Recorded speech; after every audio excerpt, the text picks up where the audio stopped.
Hi everyone, my name's Rochelle and I just wanted to do a quick little card shuffle for us today and to see what comes through.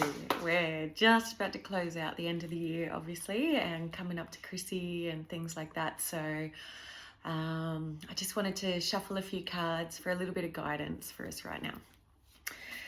So, and just even that, just always ask for the reading to be blessed. And yeah, all right.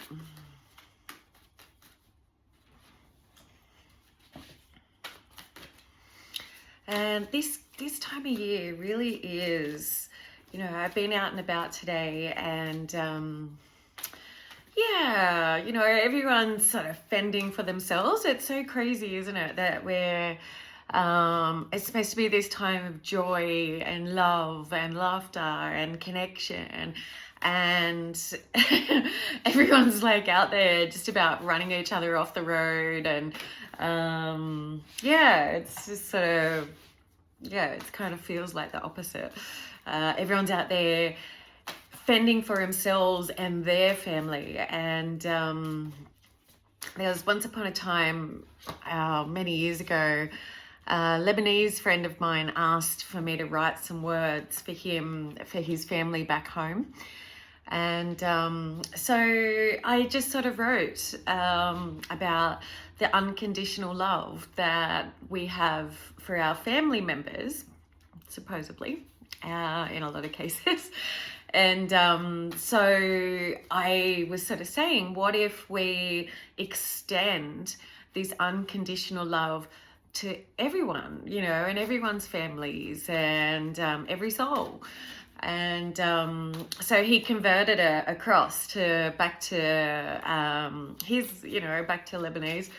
And yeah, and he sort of like just sort of looks up and looks at me and he goes, "Oh my God," he said, "these words are so beautiful." He said, "I nearly want to cry." And so exactly that, we need to remember, because it's easy to get triggered at this time and when other people are sort of doing that. So again, like, I feel it's important for us to not just stay in our lane, but stay in our own vibration, so to not get taken out, yeah, that we really can just sort of, that self-care, self-love, self-nurturing really does help our energy and our baseline stay nice and even, and then we can sort of, how we choose to move and interact, we can sort of be the people that are inspiring others. And this card, right off the bat, literally what I'm just saying. So you are a powerful light worker. And I'll read the little bottom bit. It is safe for you to be powerful. Your spiritual power, sorry. Your spiritual power brings great blessings in loving service to the divine. It's just 333 right then.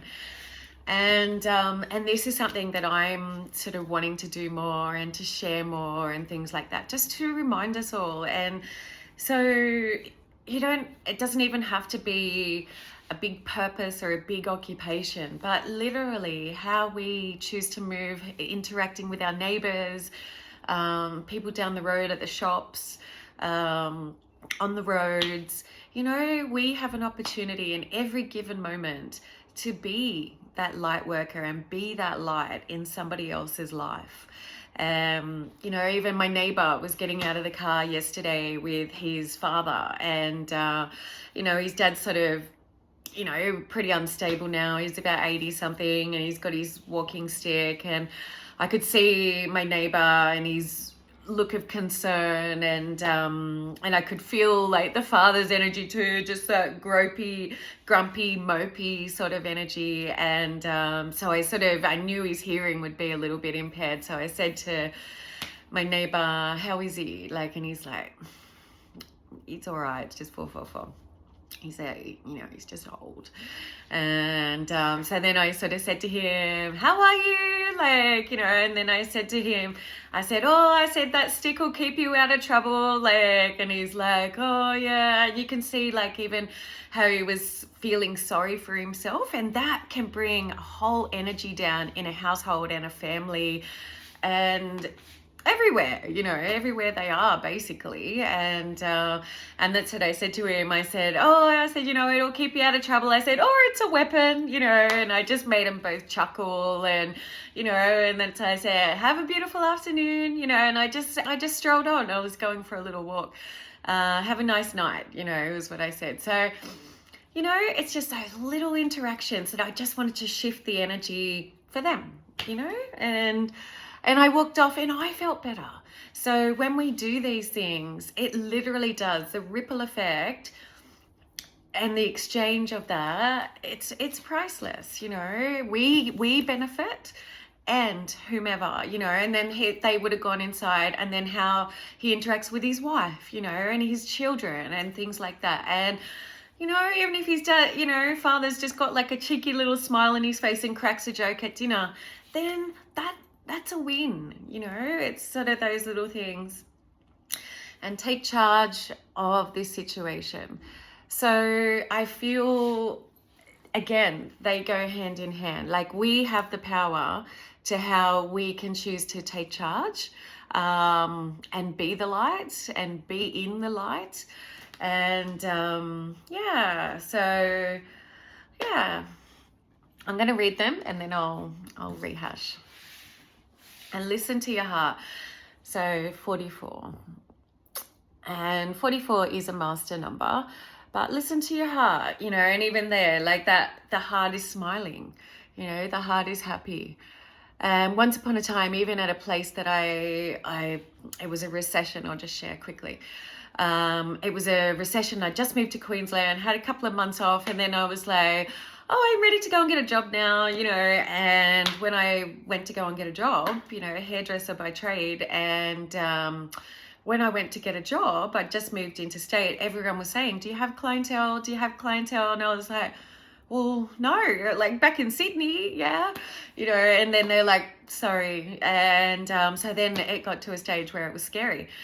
And so I ended up drawing this little stick figure drawing. I kept it over the years. I don't know exactly where it is now, but I kept this drawing that I drew this picture that was all stick figures. It was nothing of, kind of artwork, but what it represented and the intention of it was powerful.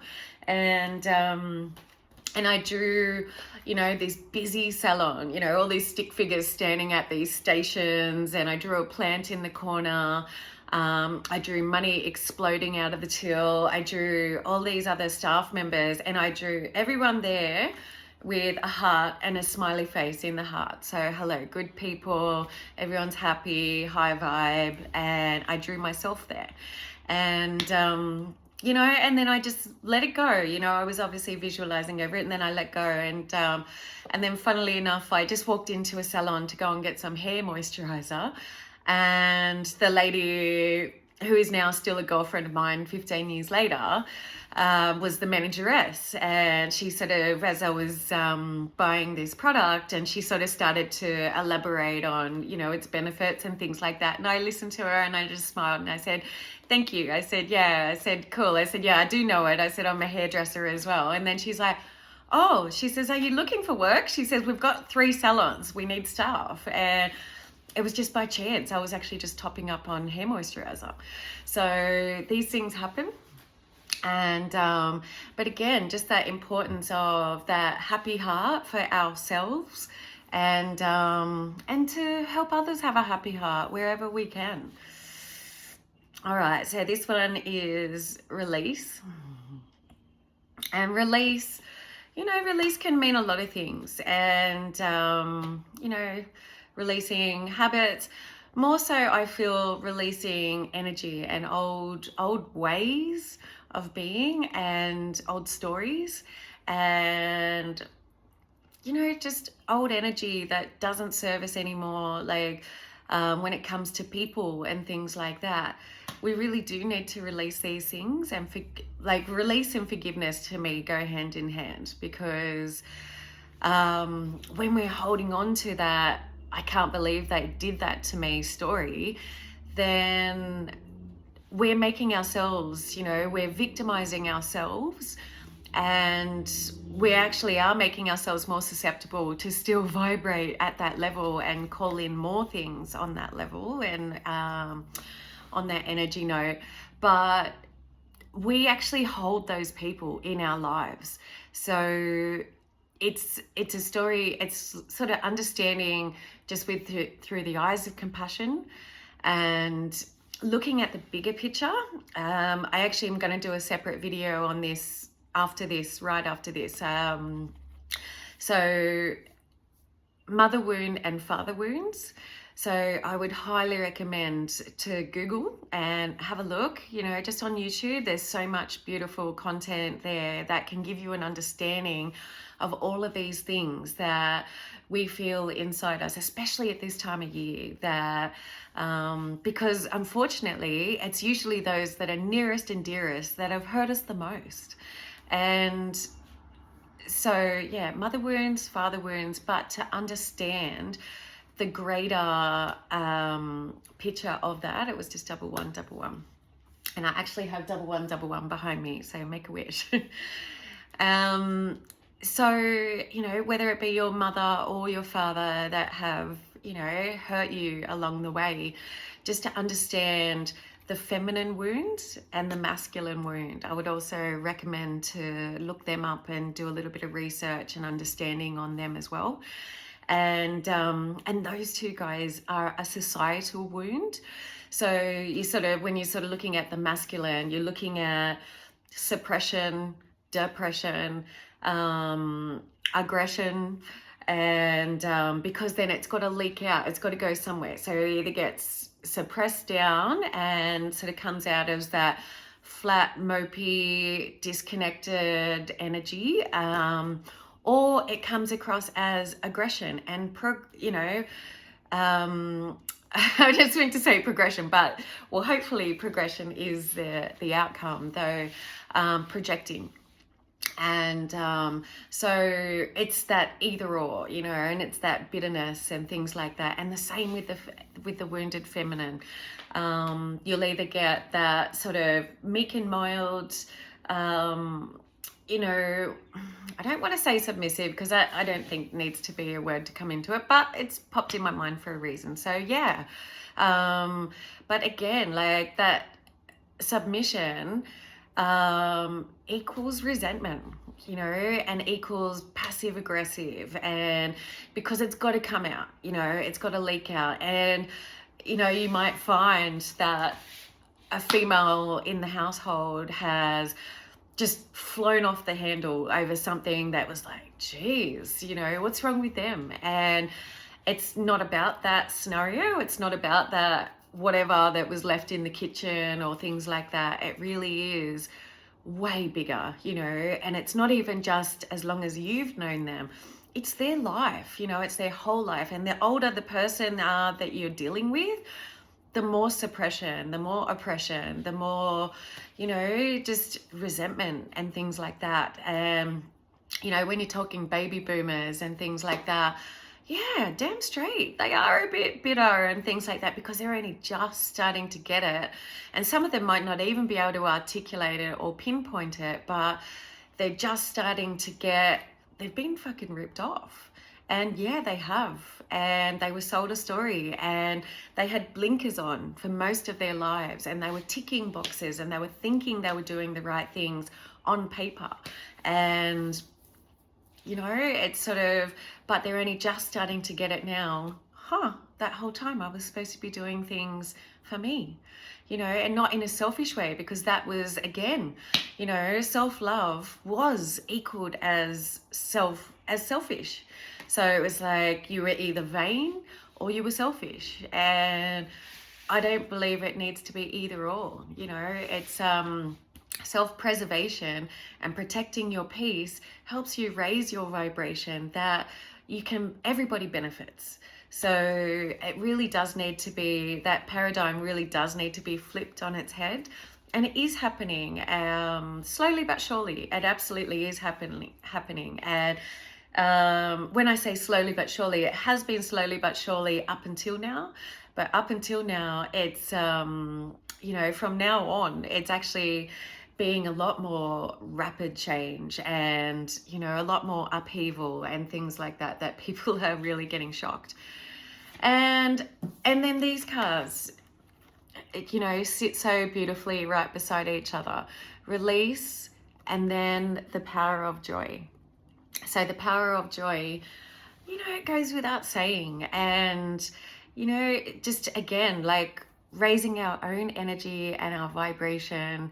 And, you know, even Buddha is about, sorry, I've just got, I was sitting on grass before, so the side of my leg's itchy. Yeah, like Buddha actually talks about even possessions. You know, when you think you've got something that you love, love, love, that's an item and a possession, that he says, picture it broken. And detachment. So again, it's not about sort of holding and clutching and things like that to hold on to these things. It really is. The release is where the freedom is, and we don't have to hold on to things, whether it be possessions or whether it be energy and people. And yeah, and even if it's like relating to an ex and things like that, like really see it for what it is.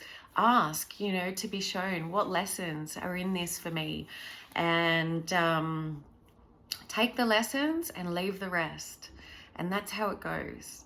And truly, you know, the freedom of being in the light and joy is priceless. And I don't feel we're not going to be joyful at every given point in time in life. I feel it's the same with happiness. It's kind of impossible, but it's how quickly we can sort of bring ourselves back to it, or how quickly we can catch ourselves and sort of go, oh, you know, feeling, you know, going down that rabbit hole, or starting to spiral, or even starting to project out. It's not saying, when you're sort of looking at all of these things, it's not saying that you're not going to have those feelings show up again, or that are going to pop up and reveal themselves. And but it is just sort of saying the power of joy, how quickly we can just sort of bring ourselves back to it, and even just laugh at ourselves of something silly that we've done, or just flaked it in a moment, got tongue-tied, or even